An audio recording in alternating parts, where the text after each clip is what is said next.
Boa tarde, bem-vindo mais uma vez ao nosso programa atual. E hoje, 19 de agosto, é dia do ator de teatro. E ninguém melhor que Nobel Medeiros para falar sobre esse assunto.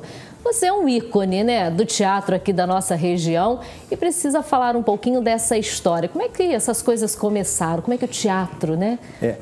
Na verdade, o Dia do Ator era comemorado no dia 24 de agosto, dia da morte do grande ator brasileiro, João Caetano. Sim.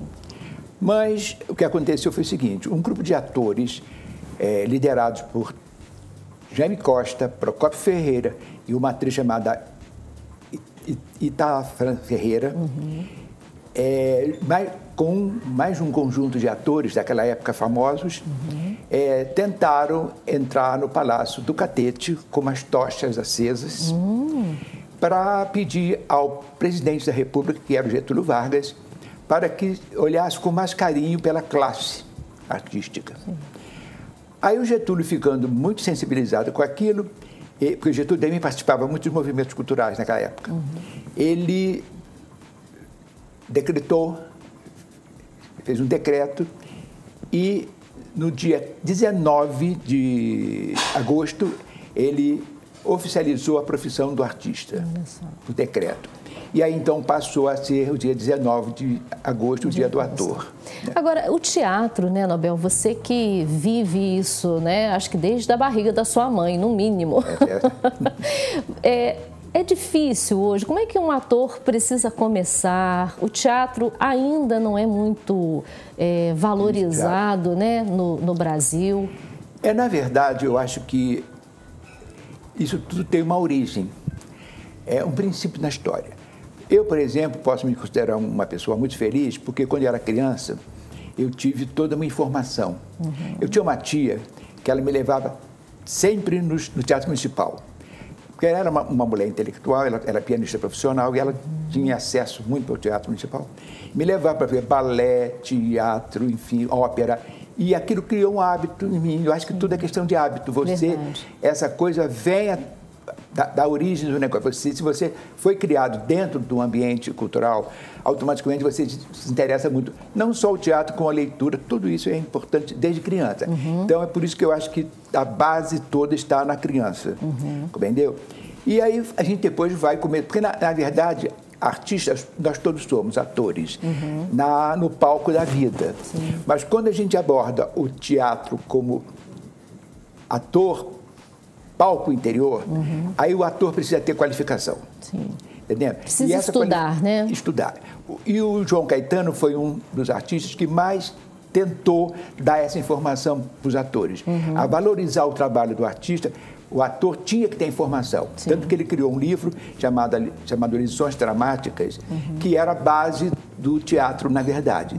Mas depois vieram novas coisas que tinham um russo chamado Konstantin Stanislavski, que criou um método para o teatro. Então, dali para frente, o teatro tomou outra forma revolucionária. Não é? Então, é importante isso. É preciso ter qualificação. Sim. E como que o jovem, né, que quer ser um ator, por onde ele tem que começar? Onde que ele busca essa qualificação? Como ele precisa se qualificar? Primeiro, ele tem que frequentar esses ambientes. Por exemplo, aqui em Nova Friburgo, praticamente. A juventude quase não vai a esses movimentos culturais. Então, é preciso que ele tenha uma ligação.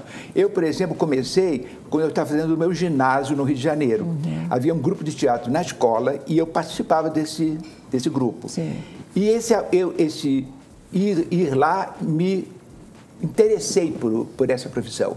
E acabou que, de todos aqueles elementos que estavam naquela época, eu fui o único que fiz, que eu continuei a fazer teatro. Mas essa paixão, a gente começa a adquirir pequeno. Agora, o artista precisa ter cultura. Não adianta o ator achar que teatro não é simplesmente decorar textos. Decorar um texto, subir o palco e dizer que é artista. Não é. Aliás, o que mais a gente vê são essas brincadeiras de teatro, em que as pessoas acham que são atores, mas não são atores. O ator tem que ter uma qualificação, tem que ler muito para se informar. Está entendendo? Porque cada personagem que ele faz exige uma série de informações que só através dessa pesquisa, e é uma profissão que que abrange todas as outras profissões. Estudar tanto os clássicos quanto a modernidade agora. Tem muita gente nova. Você quer uma coisa? Por exemplo, eu estou montando com meus alunos alguns trechos de Shakespeare e de Bertolt Brecht.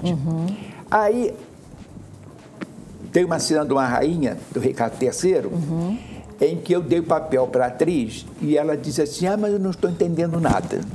Aí eu falei assim, então você vai pegar esse livro e você vai ler todo ele para saber em que momento esta rainha está na cena que você... Então é preciso uma série de informações para ela poder fazer aquilo, porque na primeira vista que ela leu, ela não entendeu nada. Agora, depois que você vai ler, você tem que saber quem é, como surgiu esse personagem. Não pode pensar em Shakespeare e achar que é só Romeu e Julieta, né? Não pode ser dessa forma. Não pode ser. Ele tem que saber, ele tem que englobar toda a história do teatro. Ele tem que conhecer literatura teatral, porque senão fica um negócio muito... mecânico. Verniz. Ele não sabe o que está falando. O Brecht, estou montando Brecht, vamos pesquisar Brecht. Agora vem as eleições de outubro, né? Então eu falei para os meus jovens, falei assim, vocês têm que estar informados para quem você vai dar o voto, para não ser um analfabeto político.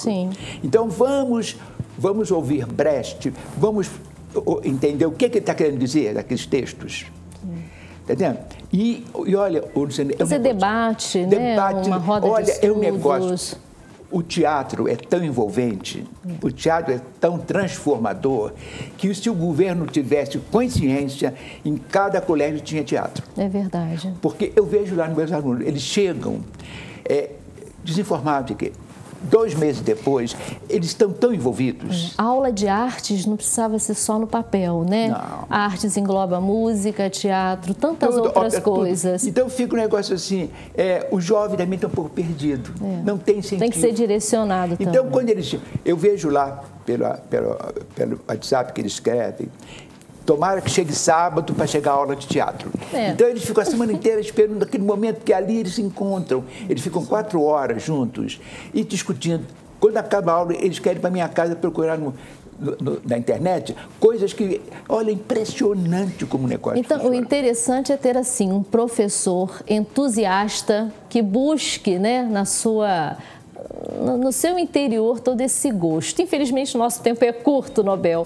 Agradecer, né, a sua presença, parabéns também pelo dia de hoje e até a próxima oportunidade. Eu posso falar uma frase? Uma frase. O país que não ama ou não fomenta a sua arte, se não estiver morto, está moribundo. Federico Garcia Lorca. Tá certo. Obrigada mais uma vez. E você aí de casa, um breve intervalo e a gente volta já.